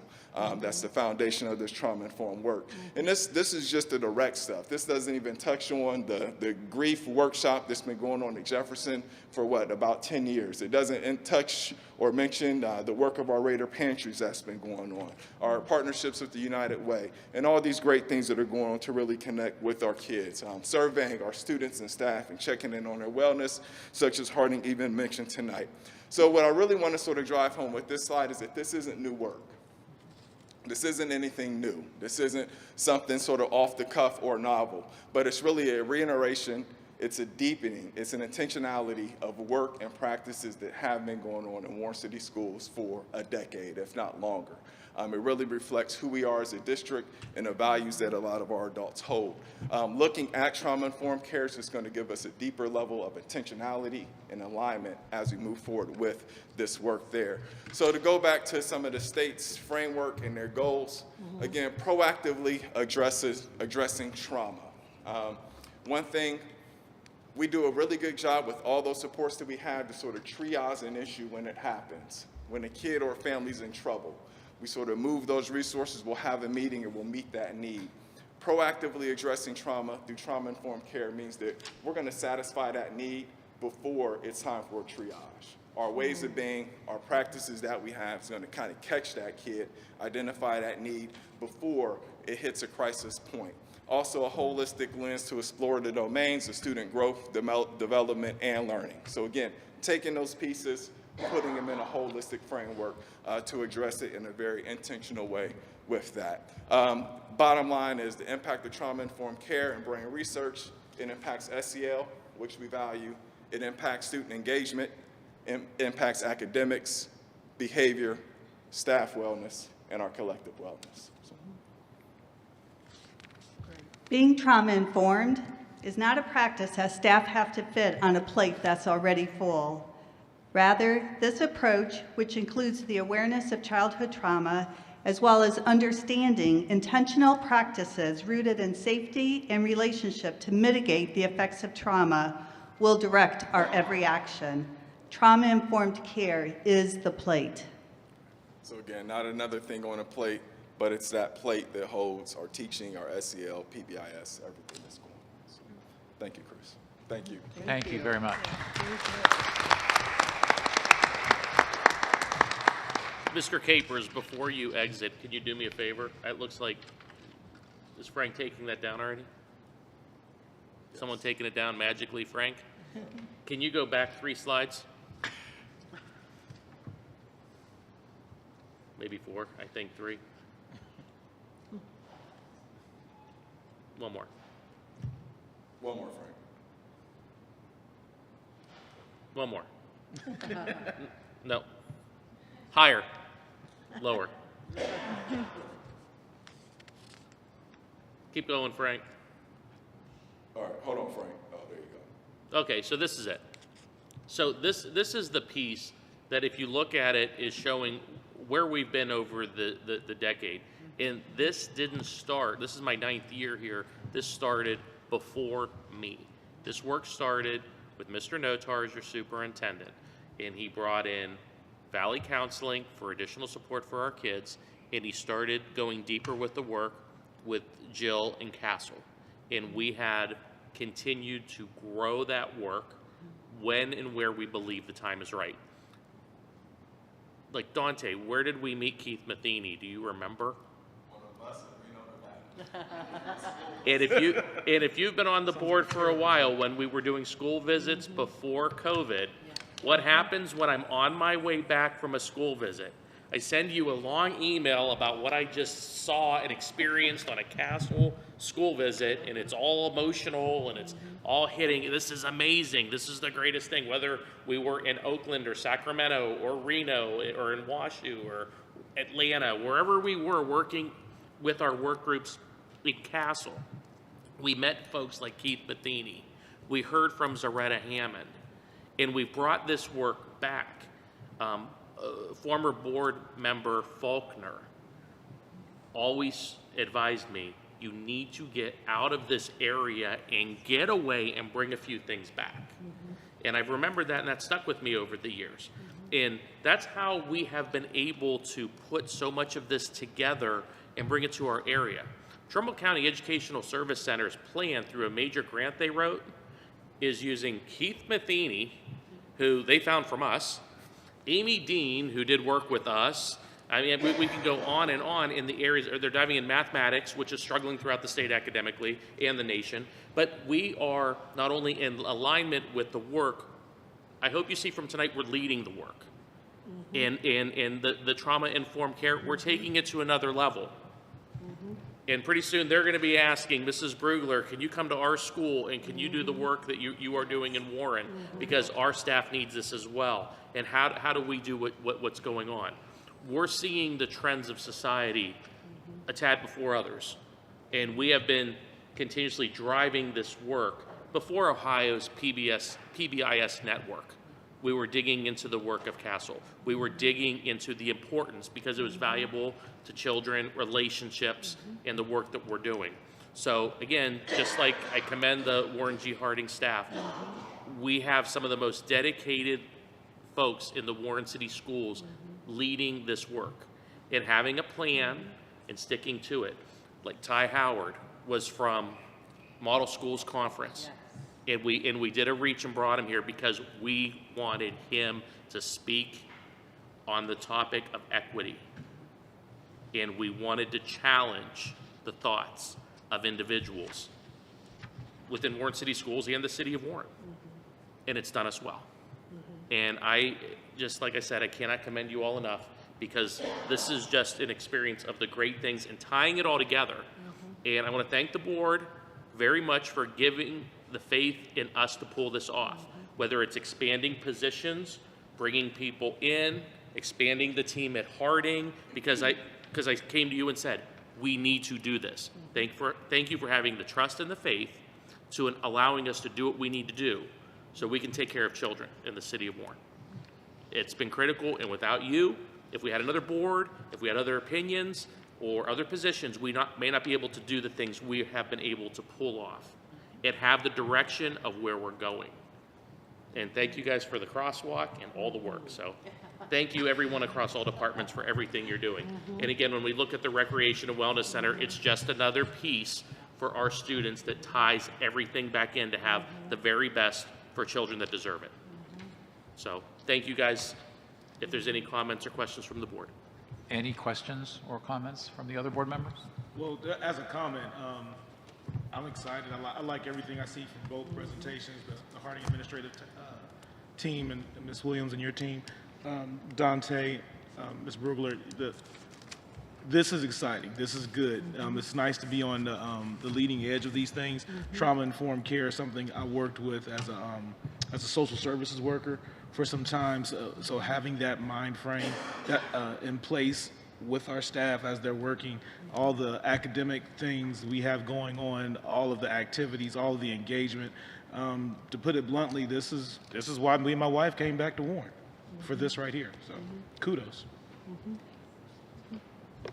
I just want to kind of piggyback on what Julian said and what Superintendent has said, and that is just that I'm very proud of you guys. Very proud of you. You are doing the work, and our children are benefiting tremendously from what you're doing. And you're going so far beyond just giving them book education, but you are actually setting them up for success. Yes, yes. It makes me so proud to say that I'm a part of the Warren City School family, and I will tell that to anybody, and I will challenge anybody to put their education and what they do, their curriculum, up against ours, because I'm here to let everybody know that there's no better curriculum than the curriculum that's coming out of Warren City Schools. Thank you. Mrs. Lamperos, Mrs. Doherty? Oh, yeah, excellent job, both presentations, just very informative. I get so excited seeing everything celebrated, and it's very exciting. Thank you. Well, you know, I sit here and I've been for 15 years. I have watched this grow right from this seat. And what really just continually amazes me is the passion with which all of you lead, the excitement that you have, the dedication you have for our students. And I think that's something that, you know, our community, unless you're sitting here watching, or, you know, watching this on YouTube, people don't understand what really is going on within the walls of all of our Warren City Schools buildings. And it's so exciting to see that you've taken that foundation and you know, we're building a wellness center. You have just been building and compounding and making a wonderful environment for our students, and that they'll all be successful and taking care of the whole child. You know, that's always been so important to all of us. And as far as, you know, Mr. Shiro's comment about the support of the school board, you know, I have sat with a number of different people up here. And what I can say is that collectively, everyone that has sat up here has maintained that level of support to all of you.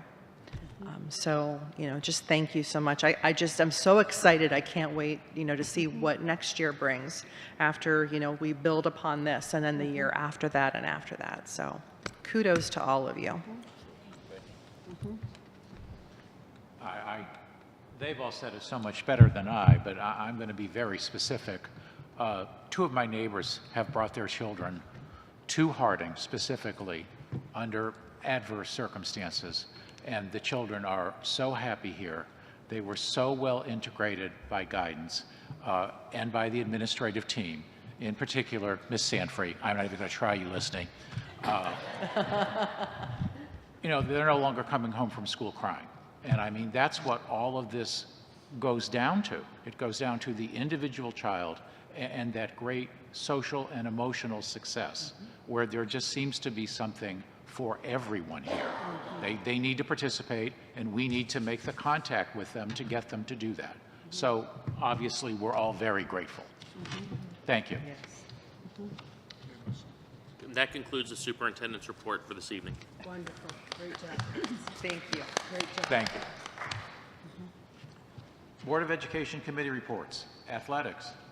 I have an update from Mr. Nicholson. He is in Solon with the basketball team this evening. He wanted me to highlight a couple comments from our last Athletic Council agenda on November 17th.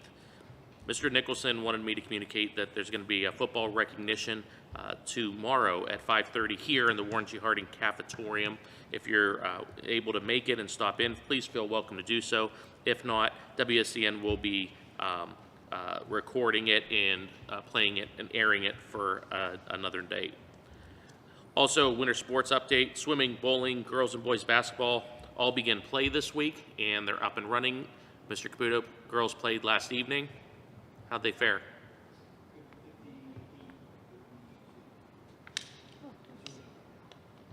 Good. Oh, wonderful. Good job. Great start. Excellent. And we're hoping for the same and better with our boys as well. Esports was referenced in the presentation. Just at the Athletic Council, we had approved a supplemental contract posting recommendation, more or less as far as a recommendation from me that was, no one was in objection to it. So we're looking to posting that later this week for both a head position and an assistant position for the spring season. This is on a trial pilot basis, so it's nothing formal. It's nothing in the contract. It's something that it's just been created by the superintendent's office. We'll post it as is for any employees of the district. Also, while we were down at Capitol Conference, a number of you guys may have had the opportunity to stop by and look at video boards. I know I stopped by at Daktronics because we are in need of another video board here at the stadium. We will not be looking at having one for next football season for many reasons. We have to get working in conversations for the following season. Our board is not functioning at the level. Yes, it's really not. And the sound system, that's shot. So if you've been to a football game, you know, it's time for a new video board. It's time for a new sound system. They go hand in hand. So I think we're going to squeak it out through one more season, and then we're going to be at the mercy of technology and have to upgrade that. So we're going to look more in the spring to try to put that piece together. And it's not something that we're doing out of a want. It's really, it's exceeded its life expectancy. It was one of the first boards in the area, and it's time for it to go to bed. So that concludes Mr. Nicholson's notes for tonight's evening. If anyone, Mr. Walker, Ms. Lamperos, have any additional comments regarding sports? No, I just want to comment that, you know, we've done a very good job of extending the life of many things around this district. Yes. So when we do have to spend money, you know, we wait until we're at that point where you have to do it, and that is where we're at with the scoreboard and the sound system, unfortunately. But we will get one more year out of it. Yeah, we're going to have whispering play calling again next season for football. It's just too expensive to replace. We'll figure out a plan. I just pray it makes it another season. Yeah, really. Julia says Sorry, maybe, Karen. maybe not. Financial advisory. I do not have anything at this time. Board policies and guidelines, Mrs. Patterson and Mrs. Doherty. Only that we do have our second reading of our policies tonight on the agenda. TCTC, Mrs. Patterson. I have no report for TCTC. Any old business? The legislative, your legislative. I keep slipping, Mrs. Lamperos. That's I keep okay. jumping He always over passes item me two. over. Go.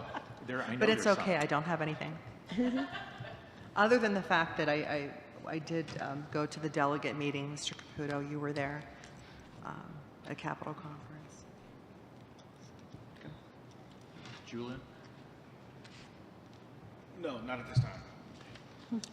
Now my mind TC. fails me. I knew there was something, but my mind fails me and it wasn't urgent. We'll talk about it next week. TCTC. I already said no report. Okay. Any new business? We'll go to the treasurer's recommendations. Mrs. Lamperos, on page 3, please. The minutes. It is recommended the resolution listed below regarding the October 2022 board minutes be approved as submitted. Second. Any questions or concerns from the members? Would the treasurer please call the roll? Mrs. Lamperos? Yes. Mr. Walker? Yes. Mrs. Doherty? Yes. Mrs. Patterson? Yes. Mr. Fowley? Yes. Mrs. Doherty, on page 4, the monthly financial statement. Monthly financial statement. It is recommended the resolution listed below regarding the September 2022 financial statement and short-term investments made by the treasurer during September 2022, Exhibit A, pages 44 through 45, be approved as submitted. Second. Do the members have any questions or concerns? Would the treasurer please call the roll? Mrs. Doherty? Yes. Mrs. Lamperos? Yes. Mr. Walker? Yes. Mrs. Patterson? Yes. And Mr. Fowley? Yes. Mrs. Patterson, on page 6, the co-curricular budgets. The 2022-23 co-curricular budget and purpose statements. It is recommended the resolution listed below establishing the 2022-2023 co-curricular budget and purpose statements be approved as submitted. Second. Any questions or concerns? Mrs. Scortino, please call the roll. Mrs. Patterson? Yes. Mr. Walker? Yes. Mrs. Doherty? Yes. Mrs. Lamperos? Yes. Mr. Fowley? Yes. On page 7, Mr. Walker, the revised budget appropriations. Revised appropriation budget. It is recommended the resolution listed below for revised appropriation budget A through C be approved as submitted. Second. Any questions or concerns? Mrs. Scortino, would you please call the roll? Mr. Walker? Yes. Mrs. Doherty? Yes. Mrs. Patterson? Yes. Mrs. Lamperos? Yes. Mr. Fowley? Yes, and the motion carries. Very good. On page 8, Mrs. Lamperos. Approve the application, accept the grant, and approve the grant appropriations. It is recommended the resolution listed below to approve the application, accept the grant, and approve grant appropriations A through E be approved as submitted. Second. Any questions or concerns? Mrs. Scortino, would you please call the roll? Mrs. Lamperos? Yes. Mrs. Patterson? Yes. Mr. Walker? Yes. Mrs. Doherty? Yes. Mr. Fowley? Yes, and the motion carries. On page 11, Mrs. Doherty. Transfer of funds. It is recommended the resolution listed below for the transfer of funds be approved as submitted. Second. Questions or concerns? Mrs. Scortino, would you please call the roll? Mrs. Doherty? Yes. Mr. Walker? Yes. Mrs. Patterson? Yes. Mrs. Lamperos? Yes. Mr. Fowley? Yes, and the motion carries. Mrs. Patterson, on page 12. Five-year projection of revenues, expenditures, and assumptions. It is recommended the resolution listed below submitting the five-year projection of revenues, expenditures, and assumptions be approved as submitted. Second. Questions or concerns? Mrs. Scortino, would you please call the roll? Mrs. Patterson? Yes. Mrs. Lamperos? Yes. Mr. Walker? Yes. Mrs. Doherty? Yes. Mr. Fowley? Yes, and the motion carries. Under Superintendent's recommendations, Mr. Walker on page 13. Superintendent's recommendations, agreements, contracts, and/or leases.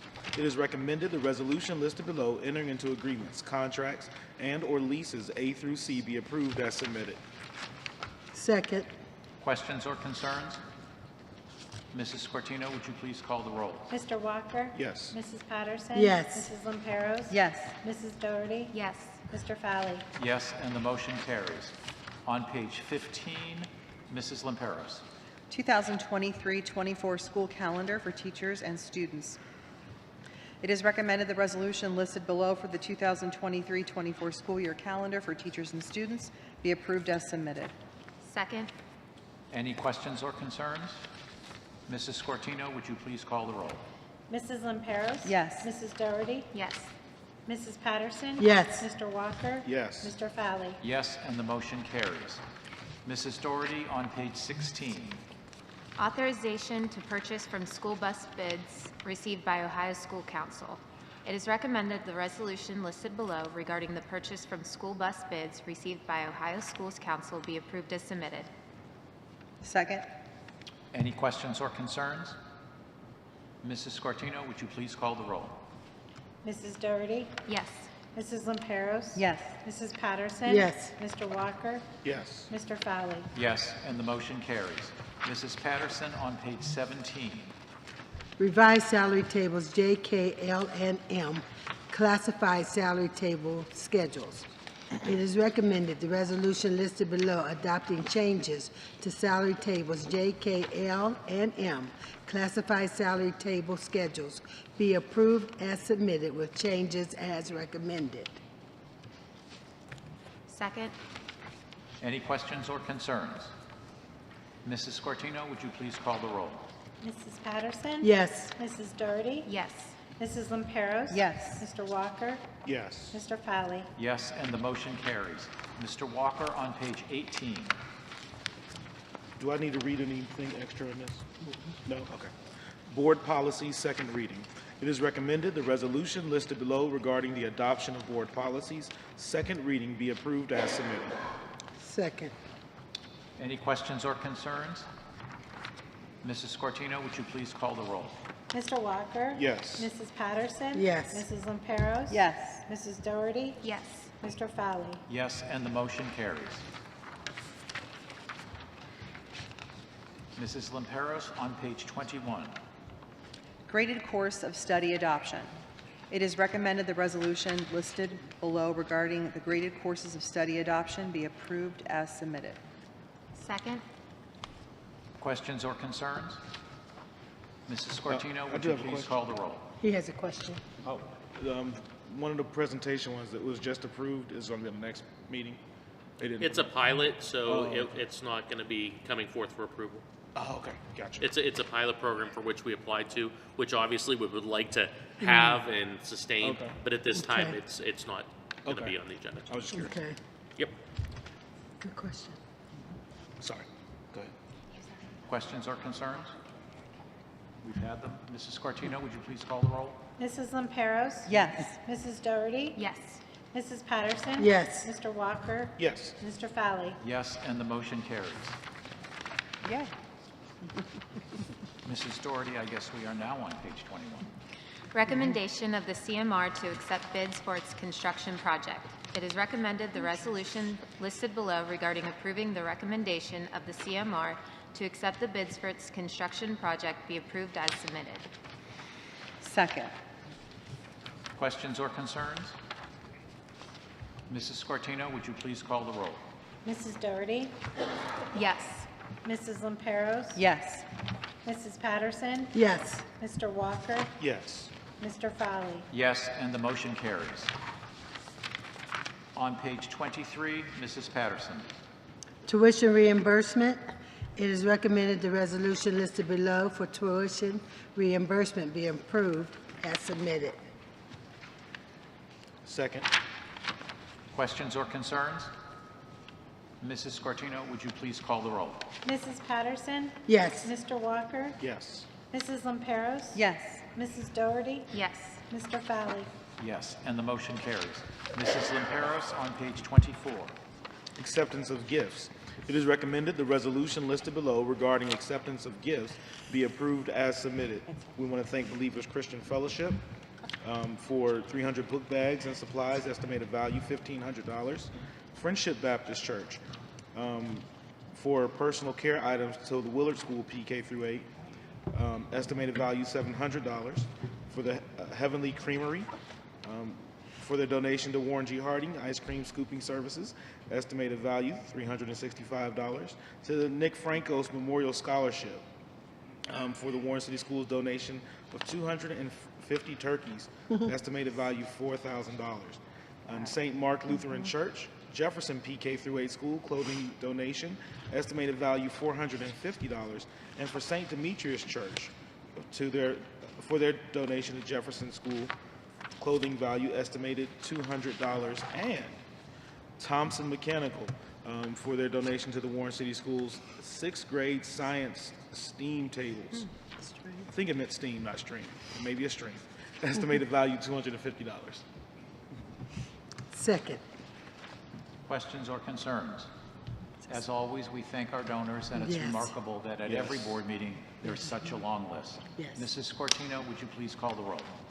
Mr. Walker? Yes. Mrs. Patterson? Yes. Mrs. Lamperos? Yes. Mrs. Doherty? Yes. Mr. Fowley? Yes, and the motion carries. On page 26, there are 2 retirements in the personnel recommendations. On page 26, Mary Teresa Lesky, we congratulate her on her retirement and all of her work with her students. And on page 35, Brenda Hipple, one of the educational assistants who has done a wonderful job for many, many years. And we thank them both. Mrs. Lamperos, could you please read the recommendation? Personnel recommendations. It is recommended the resolution listed below regarding personnel items A through P be approved as submitted. And that will Second. take you through to page 41. Second. Any questions or concerns? Mrs. Scortino, would you please call the roll? Mrs. Lamperos? Yes. Mr. Walker? Yes. Mrs. Patterson? Yes. Mrs. Doherty? Yes. And Mr. Fowley? Yes, and the motion carries. Page 42, board recommendations.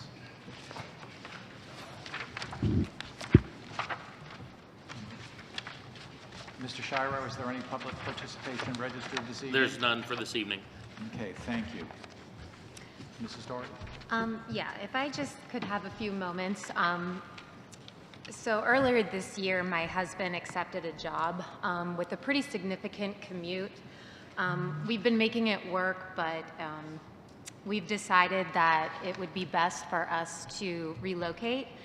And having said that, it's with a heavy heart that I am announcing my resignation effective December 14th. I would like to thank my colleagues up here for their patience and Mr. Shiro for his patience while I learned the ropes. And I hope in my short tenure here, I was able to offer a fresh set of eyes and a perspective. And I look forward to using everything that I've learned in this experience in my future endeavors. I have always been dedicated to this district, and I will always remain dedicated to Warren City Schools. Thank you, Jenna. And we have one more meeting with you, and Yeah, we're very one more. glad of that. And we will see you then. Okay. Anything further? All right. What time is it? Should we, John, are you Yes. going to announce any type of timeline? Are you going to discuss the timeline?